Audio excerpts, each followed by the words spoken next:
A mais de 9.400 metros abaixo da superfície do Oceano Pacífico, existe um lugar tão escuro, tão opressivo e tão inóspito que os cientistas chegaram a acreditar que nenhuma forma de vida poderia sobreviver ali. Mas quando um robô de exploração submarina finalmente tocou o fundo, as câmeras registraram algo que deixou até pesquisadores experientes sem palavras, incapazes de explicar o que estavam vendo. Antes de revelarmos o que foi encontrado no ponto mais profundo do planeta, deixa o like e se inscreve no canal. O que vem a seguir você definitivamente não vai querer perder. Não se tratou de uma única expedição. O robô realizou 23 mergulhos distintos, descendo quilômetro após quilômetro em direção à Fossa das Marianas, onde a pressão é mais de 1000 vezes superior à que sentimos ao nível do mar. Nenhum raio de luz solar jamais alcançou esse mundo. A temperatura da água fica pouquíssimo acima do ponto de congelamento. Com base em tudo o que acreditávamos saber sobre biologia, esse lugar deveria ser um deserto sem vida. Mas as câmeras revelaram exatamente o oposto, um ecossistema transbordando de vida. Essa descoberta demoliu uma das suposições mais antigas da ciência, a de que toda a cadeia alimentar na Terra depende, em última instância, da luz solar. Lá no fundo não existem plantas, não há claridade, e a fotossíntese simplesmente não acontece. Mesmo assim, criaturas extraordinárias prosperam, se reproduzem e constroem comunidades inteiras em escuridão absoluta, alimentadas por uma fonte de energia completamente diferente de tudo que a maioria das pessoas já ouviu falar. O que o robô registrou transformou de forma radical a maneira como os cientistas enxergam a vida na Terra e, mais ainda, onde essa vida poderia existir além do nosso planeta. Alguns pesquisadores acreditam que esse mundo oculto pode guardar a chave para encontrar organismos em luas distantes, como Europa e Encélado. Outros alertam que a mineração nas profundezas oceânicas pode destruir esses ecossistemas extraordinários antes mesmo de começarmos a compreendê-los de verdade. Então, o que exatamente aquele robô encontrou no lugar mais sombrio da Terra? Vamos mergulhar nessas imagens incríveis. Para entender por que essa descoberta virou a cabeça dos cientistas, é preciso compreender exatamente onde esse robô foi parar, porque o próprio local já deveria ser uma sentença de morte para qualquer coisa dotada de batimentos cardíacos. Os pesquisadores de águas profundas chamam essa região de Zona Radal.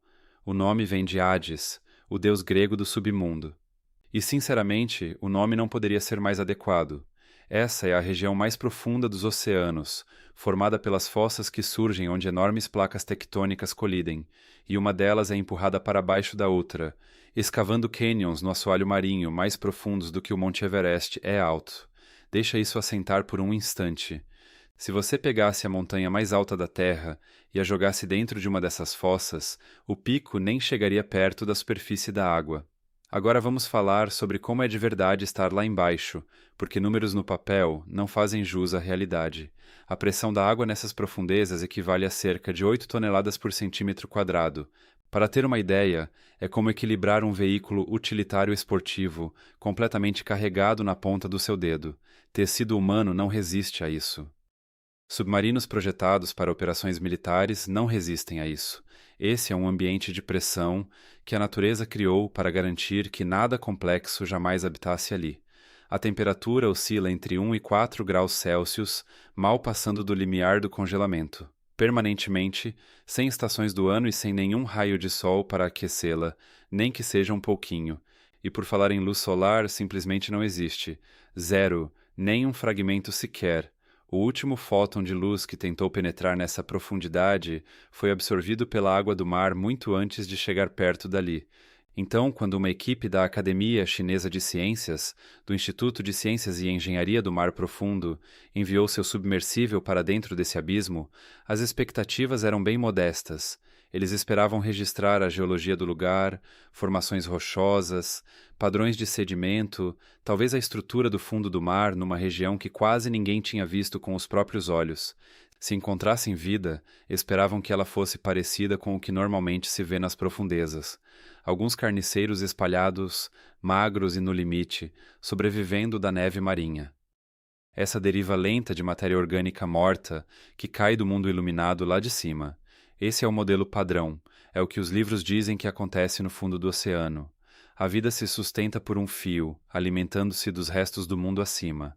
Mas não foi isso que eles encontraram. A descoberta. Enquanto o submersível descia além dos 2.400 metros, depois mais fundo e ainda mais fundo, as câmeras começaram a capturar algo para o qual a equipe de pesquisa não estava preparada. Não eram organismos espalhados, não eram alguns sobreviventes resistentes agarrados a uma rocha, eram comunidades densas e extensas de vida, agrupadas pelo fundo da fossa até onde a luz conseguia alcançar. Vermes tubulares em agrupamentos que lembravam florestas subaquáticas bizarras. Bivalves semelhantes a ameijoas enterrados no sedimento aos milhares. Camarões e outros crustáceos se movendo pelo campo de visão em quantidades que ninguém esperava ver nessas profundezas. Não era um punhado de sobreviventes resistentes. Era um ecossistema funcional, ativo e em reprodução, que se estendia por uma seção do fundo da fossa ao longo de mais de 2.500 quilômetros. Pense nessa distância por um momento. Não são alguns metros quadrados. É um corredor vivo percorrendo o fundo do oceano, maior do que a distância entre alguns países inteiros. Por qualquer medida que os cientistas pudessem aplicar, era a colônia mais profunda de vida animal complexa já documentada neste planeta. E é aqui que a coisa deixa de ser apenas impressionante e começa a ser genuinamente perturbadora para qualquer pessoa que estudou biologia na escola. Esses animais não se alimentavam de neve marinha, não sobreviviam de restos à deriva vindos da superfície iluminada. O que sustentava esse ecossistema não vinha de cima de forma alguma. O que significa que, de acordo com tudo que a biologia nos ensinou no último século e meio, esse ecossistema não deveria conseguir se sustentar. Não havia sol alimentando uma cadeia alimentar ali. E mesmo assim, essa cadeia alimentar florescia. Então, de onde vinha essa energia? Quebrando a regra. A resposta é um processo chamado quimiossíntese, e quando você entende o que é isso, percebe que os cientistas não estavam diante de uma curiosidade biológica, estavam diante de uma forma completamente diferente de a vida existir. Aqui está a regra que todo mundo aprende na escola. A fotossíntese move quase tudo. A luz solar atinge uma planta. A planta transforma essa luz em energia química. E todo animal que se alimenta dessa planta, ou que consome outro animal que a tenha comido, está indiretamente funcionando à base de energia solar. Mesmo os peixes no nível mais baixo de uma cadeia alimentar comum estão a vários passos de distância, mas ainda assim movidos pelo sol. O ecossistema que esse robô descobriu não depende de nada disso. Em vez disso, ele funciona à base de substâncias tóxicas. Bem no fundo do assoalho da fossa, fissuras na crosta terrestre liberam metano e sulfeto de hidrogênio, compostos químicos tóxicos e de odor repulsivo, que seriam nocivos para a maior parte das formas de vida na superfície do planeta. Mas lá embaixo, micróbios altamente especializados desenvolveram uma capacidade extraordinária ao longo do tempo. Eles convertem esses compostos tóxicos diretamente em energia utilizável. O papel fundamental que as plantas exercem na superfície é o mesmo que esses organismos desempenham ali, com a diferença de que a luz solar deles é um veneno químico que sobe de dentro da Terra. Os vermes tubulares se agrupam ao redor de densas camadas microbianas, que cintilam levemente sob as luzes do submarino, quase como uma estranha neve de queda lenta feita de bactérias em vez de gelo. As valvas de certas espécies se enterram diretamente no sedimento saturado de sulfeto de hidrogênio, posicionando-se praticamente ao lado de sua fonte de alimento, como um jardim. Toda a teia alimentar, dos micróbios passando pelos camarões e crustáceos, funciona sem que um único fóton de luz solar esteja envolvido em nenhuma etapa do processo. Um dos geoquímicos marinhos da equipe de pesquisa descreveu a cena de uma forma que marcou muitas das pessoas que leram o estudo publicado. Um oásis exuberante no meio do deserto das profundezas do mar. Não alguns poucos sobreviventes resistentes. Um oásis. Um lugar transbordando de vida, alimentado inteiramente por química em vez de luz. Pense no que isso realmente significa. Trata-se de uma comunidade funcional de organismos que quebrou a única regra que todos acreditávamos ser universal, e não a quebrou discretamente em algum canto escondido. Ela foi quebrada ao longo de milhares de quilômetros de fundo de fossa, em um dos ambientes mais hostis que se conhece na Terra. Se a vida consegue fazer isso aqui, em condições tão extremas, a próxima pergunta óbvia é justamente aquela que fez essa descoberta ter importância muito além da biologia marinha, a virada para a questão da vida extraterrestre. Se a vida não precisa de luz solar, se ela é capaz de construir um ecossistema inteiro alimentado puramente por energia química que emerge através das rochas, em temperaturas congelantes, sob pressão esmagadora e em escuridão total, então a pergunta que todo cientista dessa área começa a fazer é simples: onde mais isso poderia estar acontecendo? E a resposta nos leva para fora deste planeta por completo. Cientistas há muito suspeitam que algumas das luas que orbitam os planetas externos do nosso sistema solar podem reunir as condições certas para a existência de vida, não em suas superfícies congeladas, mas abaixo delas. Europa, uma das luas de Júpiter, acredita-se que esconde um imenso oceano líquido sob quilômetros de gelo. Encélado, uma lua de Saturno, foi observado expelindo plumas de vapor d'água para o espaço, o que sugere fortemente a existência de um oceano subterrâneo próprio, e aqui está o ponto que se conecta diretamente ao que aquele robô encontrou no Pacífico. Ambas as luas são ricas exatamente no tipo de química que alimenta a quimiossíntese aqui na Terra, compostos de metano e hidrogênio, os mesmos ingredientes básicos que sustentam as colônias de vermes tubulares descobertas na fossa. A NASA e o Laboratório de Propulsão a Jato levaram isso tão a sério que desenvolveram robôs submarinos autônomos, especializados para explorar as fossas mais profundas da Terra. Isso porque as condições de pressão encontradas no fundo dos nossos oceanos são consideradas aproximadamente equivalentes às que existiriam no fundo do Oceano de Europa. Um oceano estimado em cerca de 80 quilômetros de profundidade, muito além de qualquer coisa existente na Terra. Pesquisadores de instituições como o Instituto Oceanográfico de Woods Hole destacaram que explorar essas profundezas a DAIS pode ajudar a responder uma das maiores questões em aberto em toda a ciência: se a vida é algo exclusivo da Terra ou se é algo que o universo produz, onde quer que a química certa e as condições certas se alinhem. Pense nisso por um momento.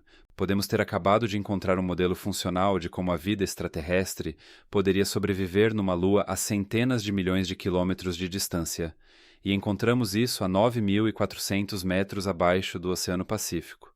Não com um telescópio apontado para o céu, mas com um robô apontado para o solo sob nossos próprios pés. É aí que tudo muda. É por isso que biólogos marinhos, astrobiologistas e agências espaciais estão todos de repente interessados exatamente nas mesmas imagens. E o assunto fica ainda mais intrigante. Se essa fosse a única descoberta surpreendente a emergir da zona Hadal recentemente, já seria uma das maiores histórias da biologia na última década. Mas não é. É apenas o começo de um padrão.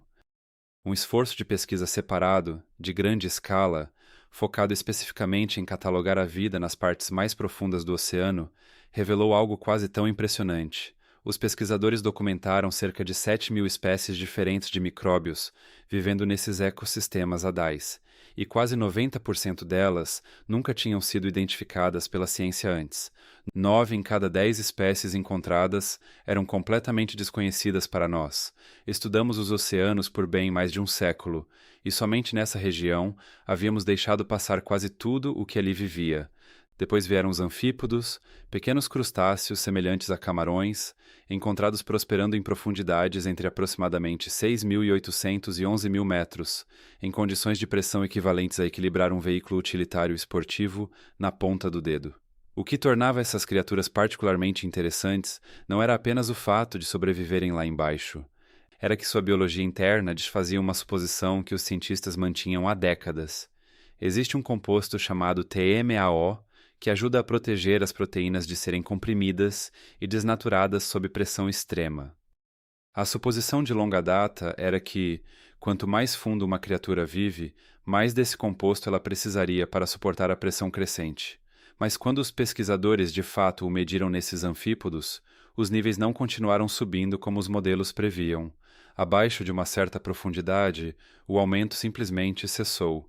Esses animais tinham encontrado alguma outra forma de resistir a pressões que deveriam destruí-los no nível molecular, um mecanismo que a ciência ainda não havia explicado.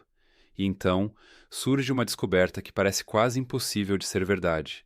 Num sítio na Papua Nova Guiné, pesquisadores operando um veículo submarino não tripulado encontraram algo que os livros didáticos dizem ser impossível: um campo de fontes hidrotermais, extremamente quentes, localizado diretamente ao lado de emanações glaciais de metano. Dois sistemas geológicos completamente distintos, normalmente encontrados em partes totalmente separadas do oceano, existindo lado a lado num mesmo pequeno trecho do fundo do mar. O local estava tão densamente coberto de mexilhões, vermes tubulares, camarões e pepinos do mar que os pesquisadores relataram não conseguir ver nenhum único pedaço de rocha exposta em toda essa área.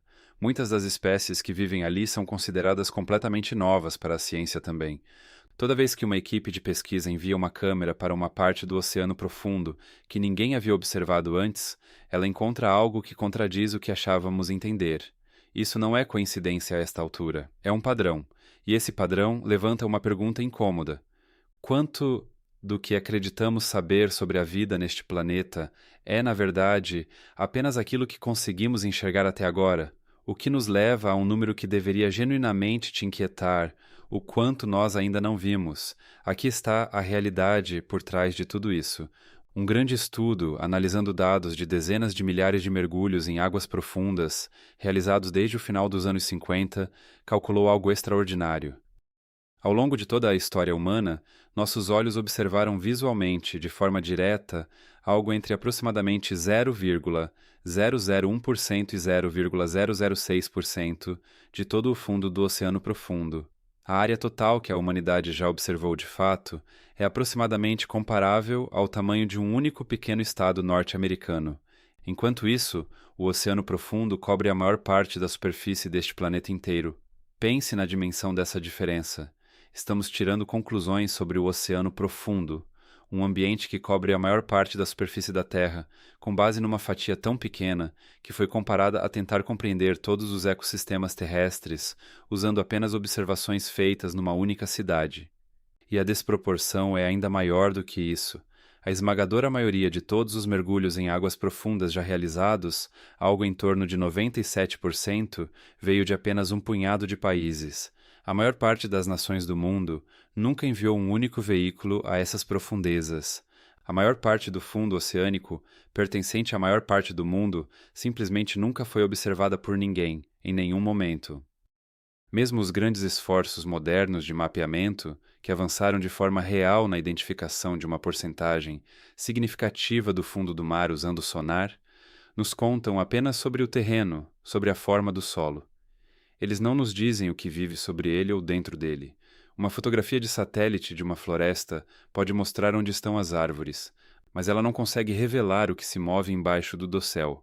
Os pesquisadores chegaram a fazer os cálculos de quanto tempo levaria para observar visualmente todo o fundo do oceano profundo no ritmo atual, mesmo considerando um aumento significativo na capacidade de exploração.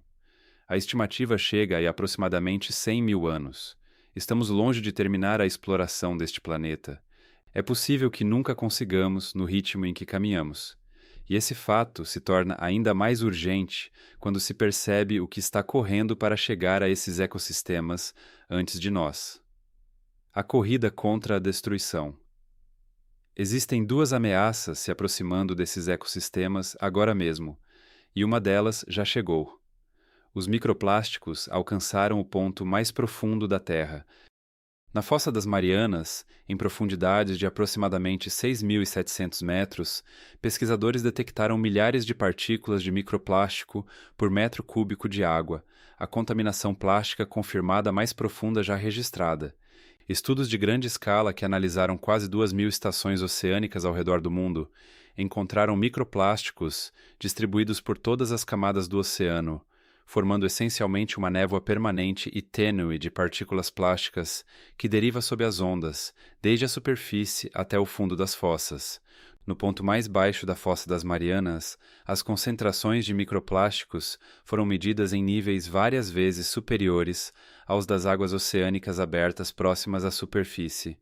E pesquisadores que estudam anfípodes, as mesmas criaturas resistentes e adaptadas a pressões extremas das quais falamos, encontraram partículas de microplástico dentro de seus corpos, coletadas em diversos ecossistemas de fossas profundas ao redor do mundo, incluindo o próprio ponto mais profundo da Fossa das Marianas. As mesmas criaturas que reescreveram o que acreditávamos saber sobre sobrevivência em profundidades extremas já estão ingerindo o nosso lixo.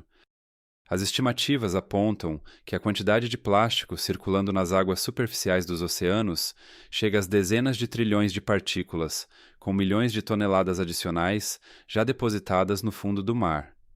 Uma vez que o plástico atinge essas temperaturas e pressões, ele efetivamente nunca vai embora. A zona radal pode estar se tornando o destino final de uma parcela significativa da poluição plástica do planeta. Uma viagem sem volta para ecossistemas que levaram milhões de anos para se desenvolver, contaminados antes mesmo de terminarmos de nomear as espécies que neles habitam. E a segunda ameaça avança ainda mais rapidamente. Em 2025, uma ordem executiva nos Estados Unidos foi assinada com o objetivo específico de acelerar a mineração em águas profundas americanas e potencialmente em águas internacionais também. Quase ao mesmo tempo, agências federais oceânicas anunciaram planos para mapear regiões do fundo do mar, especificamente para localizar depósitos minerais, com foco em nódulos polimetálicos que contêm cobalto, níquel, manganês e elementos de terras raras usados em baterias, veículos elétricos e equipamentos militares. É aqui que tudo isso colide diretamente com o que acabamos de discutir. Pesquisas sobre o impacto ambiental da mineração em águas profundas sugerem que ela poderia causar danos à biodiversidade muitas vezes maiores do que a mineração equivalente em terra, com perdas ecológicas estimadas em centenas de bilhões de dólares globalmente. Num estudo realizado apenas 2 meses após uma área do fundo do mar ter sido perturbada por testes de mineração, as populações de criaturas naquela região haviam caído em mais de 1/3. Outras pesquisas revelaram que os sedimentos levantados pela atividade de mineração obrigaram o plâncton nas águas ao redor a se alimentar de partículas menos nutritivas, enfraquecendo a base da cadeia alimentar numa área muito maior do que o próprio local de extração. Os nódulos polimetálicos que essas empresas desejam extrair levaram milhões de anos para se formar no fundo do oceano. Uma vez removidos, em qualquer escala de tempo que faça sentido para um ser humano, eles desaparecem de forma permanente, junto com tudo o que vivia ao redor deles. E as zonas de mineração propostas não estão em algum trecho isolado e sem importância do oceano. Algumas das regiões consideradas ficam diretamente ao lado da Fossa das Marianas, a mesma fossa onde cientistas acabaram de descobrir milhares de espécies até então desconhecidas, e um ecossistema que funciona com base em química, e não em luz solar. Enquanto isso, organismos reguladores internacionais têm lutado durante anos para finalizar as normas que regem a mineração em águas profundas. Várias nações com grande interesse na mineração decidiram agir de forma unilateral, em vez de aguardar um acordo global, e dezenas de países pediram proibições completas ou moratórias, enquanto a ciência tenta acompanhar o ritmo. O Oceano Profundo, em outras palavras, tornou-se silenciosamente um campo de disputa geopolítica, e as criaturas que vivem a cerca de 9.400 metros abaixo da superfície não têm qualquer voz sobre como tudo isso vai se resolver. Por que isso importa para você? Antes de encerrarmos, vale a pena parar um momento e refletir sobre por que tudo isso deveria importar para alguém que jamais chegará perto de uma fossa oceânica profunda na vida. O Oceano Profundo não é uma curiosidade isolada, distante do seu cotidiano.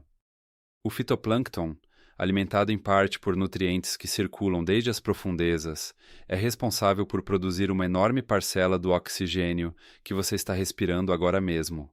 O Oceano Profundo absorveu a grande maioria do excesso de calor gerado pela atividade humana ao longo do último século, além de uma parcela considerável do dióxido de carbono que lançamos na atmosfera. Perturbar o fundo do mar profundo arrisca liberar carbono que esteve guardado em sedimentos por milhões de anos de volta a um sistema que já enfrenta dificuldades para lidar com o que lhe foi imposto. E além do clima, além do oxigênio, organismos do mar profundo já nos forneceram os elementos químicos que sustentam tratamentos para doenças humanas graves, incluindo certos tipos de câncer e infecções virais. Construímos medicamentos reais a partir de compostos extraídos de criaturas que vivem em alguns dos ambientes mais extremos do planeta. E fizemos isso tendo explorado menos de 1/1000 de 1% dos lugares onde esses organismos realmente habitam. Pesquisadores que trabalham diretamente nesses novos locais de descoberta já alertaram que a poluição proveniente de atividades de mineração nas proximidades ameaça destruir esses ecossistemas antes mesmo de os cientistas terminarem de estudá-los. Esse alerta não é hipotético, e isso está acontecendo agora mesmo, enquanto você assiste a este vídeo. Então, é aqui que chegamos. Um submersível desceu mais de 9.400 metros em escuridão absoluta e encontrou milhares de criaturas prosperando com energia química sem depender da luz do sol.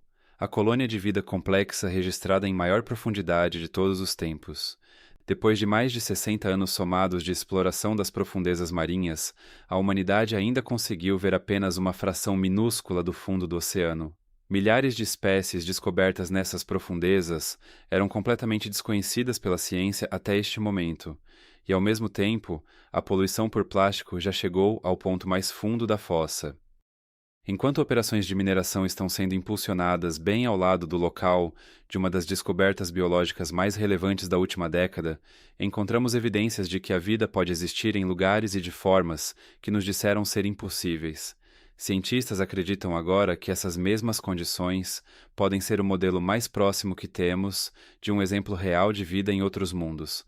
A questão que permanece em aberto não é se essa descoberta tem importância. Claramente tem. A pergunta é se vamos proteger o que acabamos de encontrar ou destruí-lo antes mesmo de terminar de compreender o que realmente é. Se este vídeo te fez refletir, compartilhe com alguém que precisa ver isso e se inscreva para o próximo mergulho nas profundezas.